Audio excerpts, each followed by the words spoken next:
Continuamos hablando con el profesor Álvaro Soto, catedrático de Historia Contemporánea de la Universidad Autónoma de Madrid, y vamos a seguir hablando sobre el apasionante tema de la transición española. Hola, buenos días. Buenos días. Ya nos comentó que era una transición política y bueno, en qué consistía un poco la transición que se produjo en España. ¿Podría dividirse esta transición en etapas? Sí, dentro de la transición, que lo consideramos desde la muerte de Franco en el año 75 hasta finales del año 82, hay tres etapas claramente marcadas. Hay una primera etapa de reforma, que iría desde el año 75 hasta las elecciones fundacionales del 15 de junio del 77. Ahí se ponen los elementos claves para la reforma política.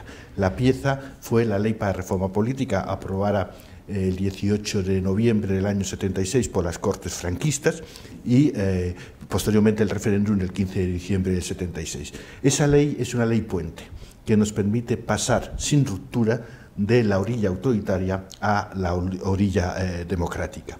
A partir de las elecciones del año 77, lo que se abre es la etapa del consenso. El consenso tiene su origen en la crisis económica. La pieza fundamental del consenso son los acuerdos de la Moncloa de octubre del año 77, pero el consenso se extendió a la vida política y el resultado es la Constitución del 78, y cuando se aprueba la Constitución del 78, en diciembre, se abre la tercera etapa, que es la etapa del desencanto. El desencanto se abre ¿por qué? ¿A quién afectó el desencanto? Fundamentalmente a las personas que esperaban más de la transición, de lo que se produjo, esperaban más ruptura, esperaban romper más lazos con el pasado. Y por tanto el desencanto lo que afecta básicamente es a la izquierda. No afecta tanto a las personas de centro o a las personas de derecha. Y se produce un creciente abandono de militantes antifranquistas de los partidos de izquierda y un aluvión de nuevas entradas en los partidos de izquierda, sobre todo debido a la necesidad de personal por las elecciones municipales del año 79. Yo creo que por ahí encontraríamos un germen de la futura corrupción dentro de los partidos de izquierda. Es decir, hubo mucha gente que entró y viendo que era una posibilidad de vivir, y no una posibilidad de hacer política como habían sido los militantes antifranquistas. El desencanto llevó, por ejemplo, al derrumbe de las tasas de afiliación sindical. Nosotros partimos con tasas de afiliación sindical en el año 78 de en torno al 30% de la masa laboral y en el año 80-81 estamos en el 16%. La gente se fue a su casa directamente. Ya no era necesario la gente para mantener la democracia, sino la democracia ya funcionaba, pero estaba desilusionada con esa democracia. Esa sociedad civil que hablábamos en la anterior sesión, esa sociedad civil ya dejó en manos de los partidos y las organizaciones sindicales esa actuación. Tan solo aparecerá puntualmente en algún momento. Por ejemplo, aparece el 23 de febrero, en las manifestaciones del 27 de febrero, o en el asesinato de Miguel Ángel Blanco en su momento, o tras los atentados de marzo del año 2004, pero aparece puntualmente. La gente volvió a su casa. Lo normal de las sociedades democráticas es que sean sociedades desmovilizadas. Y el desencanto llega hasta finales del año 81, donde se comienza a hablar de la esperanza. Y la esperanza es el cambio. Y el cambio se concretará en las elecciones de octubre del año 1982, que llegará el Partido Socialista. Por tanto, todo es transición, pero dentro de la transición hay fluctuaciones y etapas que se pueden analizar. Bueno, lo que parece sorprendente es que hay muchos grupos políticos o muchas fuerzas políticas que tienen un pasado también bastante peculiar dentro de la historia de España y que llegasen a un acuerdo, ¿no? Que realmente se pudiera producir esta transición. ¿A qué acuerdos se llega? ¿Qué relaciones tienen estas fuerzas políticas? Sí, yo alguna vez le comento a los alumnos que si en España, con todas estas cuestiones de la memoria histórica, que si en España tuviéramos que poner a las calles los nombres de personajes democráticos, la mayoría de las calles tendrían que llevar un número, no un nombre democrático, porque si en España hay esa ausencia, es historia democrática. Y la historia democrática falta en España no solo por la derecha, sino también por la izquierda. Entonces, realmente nuestras experiencias democráticas son muy cortas en el tiempo y muy convulsas, excepto la actual, que es la experiencia democrática más fructífera que hemos tenido. Es cierto que los partidos políticos tenían orígenes muy distintos y excepto que los partidos políticos tenían escasos comportamientos democráticos en general. En cambio, a partir de la muerte de Franco, los partidos políticos, tanto de izquierda como los de centro y derecha que se van a ir constituyendo, comenzó a haber bastante sentido común. Felipe González lo habla en algún momento, dice, hubo mucha improvisación, pero mucho sentido común. Y ese sentido común es, vamos a evitar volver a las andadas del año 36 de la Segunda República. Y en ese sentido común se cimentan las bases democráticas. Antes es duroso que tuvieran comportamiento democrático, tanto el Partido Comunista como el Partido Socialista, como los grupos provenientes del movimiento nacional. Es muy duroso, simplemente hay que leer los textos de los partidos o los comportamientos internos. Pero a partir de ahí sí hay unos comportamientos democráticos y la cultura democrática se va extendiendo en la sociedad española. Pero tiene mucho que ver con estos elementos de la presión de la sociedad civil. A aquellos que no siguieron comportamientos democráticos, la sociedad civil los excluyó directamente. Por ejemplo, ¿por qué el partido que más luchó contra el franquismo, el Partido Comunista de España, tan solo tiene en torno al 9 al 10% de votos en el año 77? Porque la imagen que da los candidatos en la guerra civil es Santiago Carrillo, es Ignacio Gallego, es Dolores Ibarruri la Pasionaria, es Romero Marín. Y eso no lo quieren. ¿Y por qué Alianza Popular también tiene tan malos resultados? Es Fraga, es la imagen del franquismo. En cambio, las nuevas generaciones, el Partido Socialista, Felipe González, la UCD, Adolfo Suárez, dan una imagen muy distinta. Y eso posibilita que se conviertan en los dos primeros partidos de aquel momento. El consenso tuvo mucho que ver sobre la situación económica.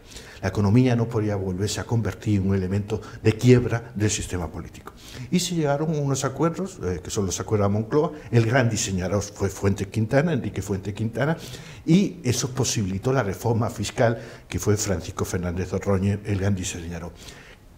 La transición consigue algo muy importante con el tema económico. Primero, la legitimación social, porque gracias a los acuerdos de la Moncloa se crean las bases para el Estado del Bienestar, que ha sido desarrollado en los años posteriores. Y segundo, la fijación de la política económica. No ha cambiado la política económica española hasta el año 2004 por lo menos. Es decir, daba igual que estuviera UCD, que estuviera el Partido Socialista o el Partido Popular, la política económica era exactamente lo mismo. Y son unas políticas económicas que siguen las ortodoxias del sistema capitalista sin salirse de ninguna situación extrema que provoca al final resultados muy negativos. Y ese acuerdo económico y acuerdo social se tenía que configurar en un acuerdo político. Y el acuerdo político funcionó bastante bien, excepto en el tema del nacionalismo vasco. El nacionalismo vasco quiso imponer que el sistema foral, las leyes eran anteriores a la propia Constitución. Esto no lo puede permitir ningún proceso constituyente. La Constitución está por encima de todo. Y por tanto, como el nacionalismo vasco trató de imponer esa situación, Ancarzallos en su momento fue diputado en Madrid en el año 77, aceptó el acuerdo, posteriormente fue rectificado y condenado por el PNV, y eso llevó a la abstención del PNV en el referéndum constitucional.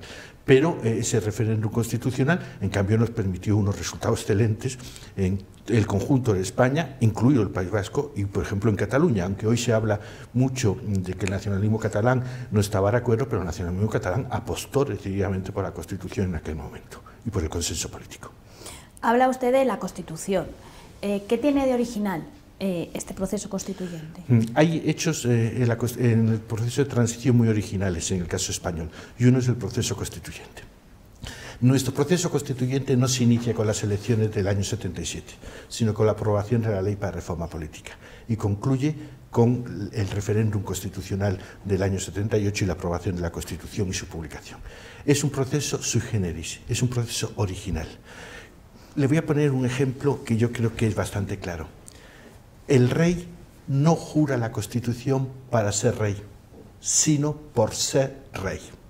El rey es anterior a la Constitución y se inserta en el proceso constituyente, porque las dos orillas, la ley puente de la Ley para Reforma Política, inicia los cambios democráticos, y esos son recogidos a través del texto constitucional, que lo único que elimina son los enclaves autoritarios que quedaban en la ley para reforma política. Por ejemplo, la designación de los senadores reales que están en la primera legislatura. Las Cortes del 77 nunca se convocaron como constituyente, sino como ordinarias. Y además se convocan en una situación excepcional en cualquier derecho político, con 2 cámaras. Los procesos constituyentes se hacen con una sola cámara, véase la República en el año 31, y ese proceso constituyente luego puede establecer una constitución con 2 cámaras, pero el proceso constituyente solo se hace con una cámara. Por eso fue tan largo el proceso en el caso español, es muy largo. En la República, entre septiembre y diciembre se hizo la Constitución. En nuestro caso, en junio se elige la ponencia constitucional, en junio del 77, y no se acabó hasta diciembre del 78. Es un proceso larguísimo. Por tanto, es un proceso atípico, absolutamente, porque hay poderes heredados que tienen que integrarse y además hay una situación muy compleja de llegar a acuerdos. Y ese proceso atípico condiciona un poco el contenido de la propia Constitución. Pero es importante, la imagen del rey se ve muy bien. El rey, cuando es designado jefe de Estado, es monarca arbitrario, monarca autoritario. Cuando es designado, cuando se eligen las Cortes, el mismo rey en la apertura de Cortes dice: yo soy un monarca constitucional. No hay constitución, él es un monarca constitucional. Sí es verdad, porque la monarquía constitucional es de soberanía compartida, el rey y las Cortes, que ya son elegidas. Y al final el rey dice: yo soy un monarca parlamentario, ya no tiene poder. Ese es el proceso constituyente y se ve muy bien en la figura del monarca. ¿Y sobre qué base se asienta esta Constitución de 1978? Sí, yo creo que hubo 3 elementos que tuvieron muy claro los constituyentes. Una, la monarquía parlamentaria. Era el mejor sistema en aquel momento y sigue siéndolo seguramente. Es decir, es innecesario que entremos en un debate sobre monarquía o república si la monarquía nos está asegurando la estabilidad y nos está asegurando la tranquilidad entre los españoles. ¿Para qué vamos a entrar en un debate donde las 2 experiencias republicanas anteriores han sido muy negativas para la historia de España? Por tanto, además el rey tiene una legitimación democrática. No nos olvidemos que cuando votamos la Constitución del 78 votábamos la monarquía parlamentaria también, que estaba dentro de la Constitución. Eso hubo un consenso general sobre la necesidad de monarquía parlamentaria. Incluso el Partido Socialista, que incluyó lo que se llamaba la enmienda republicana, era más testimonial hacia sus bases que hacia la realidad, y el propio Partido Comunista estuvo de acuerdo en votar la monarquía parlamentaria. El segundo elemento es el Estado social y democrático de derecho. Es muy importante. Nosotros en la Constitución no solo establecemos el Estado de Derecho, es decir, la voluntad general es la formada por la voluntad de su representante, el imperio de la ley, la garantía del derecho efectivo y la división de poderes, eso es el Estado de Derecho, sino que establece el elemento de Estado social. El Estado social es una aportación que se produce a partir de los años 40, la posguerra mundial, y en esa aportación significa que el Estado tiene la obligación de tratar de conseguir el bienestar económico y social de sus ciudadanos. No es un derecho como los derechos individuales o colectivos, los derechos sociales son derechos presupuestarios, es decir, en función de la capacidad del Estado para gastar dinero y mejorar las condiciones materiales de los ciudadanos. Pero es un derecho que hace que el Estado quiera compensar a las personas, a los individuos que viven en situaciones más precarias y en situaciones difíciles. Y se han conseguido cosas. El estado del bienestar sería un excelente ejemplo de la consecución del Estado social. Y el tercer elemento es la organización territorial del Estado.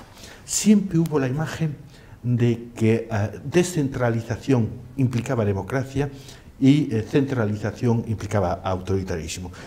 Sí se puede decir algo en la historia de España que sigue un camino parecido.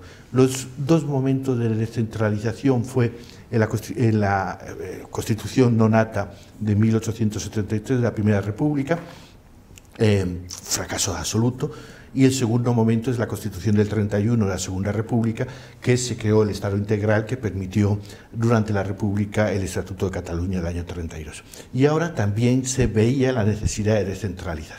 Es curioso que las encuestas del año 76 y 77, antes del Estado autonómico, seguían dando la mayoría de la opinión pública a favor del Estado unitario, no del Estado autonómico. Pero al final se impuso la necesidad de buscar un Estado descentralizado, un Estado autonómico, que no fuera un Estado federal. Y hay dos cuestiones que es importante saber. Primero, se hizo fundamentalmente por la presión del nacionalismo catalán y el nacionalismo vasco, más que nada, y se buscó una solución no solo para ellos, sino para el conjunto de España. Por eso se generalizó el sistema autonómico. Y en segundo lugar, no se hizo un Estado federal porque el nacionalismo no quiso un Estado federal. El Estado autonómico permite que no todas las autonomías sean iguales. El Estado federal impide las desigualdades entre los estados, es el caso de Estados Unidos. Por tanto, el nacionalismo nunca quiso que su región, o lo que ellos consideran su nacionalidad, y ahora hablan de nación, fuera igual a otras comunidades autónomas. Un nacionalista catalán no permite o no quiere igualarse a la región de Murcia, a la región andaluza o a la región extremeña. Y eso impidió el Estado federal, que seguramente hubiera resuelto mejor el problema, porque el Estado autonómico es un Estado abierto y, por tanto, está en función de las negociaciones políticas. Y el nacionalismo, gracias a la ley electoral, tiene un peso mayor que los partidos de ámbito estatal, de ámbito nacional, y eso les hará una serie de privilegios y una serie de beneficios.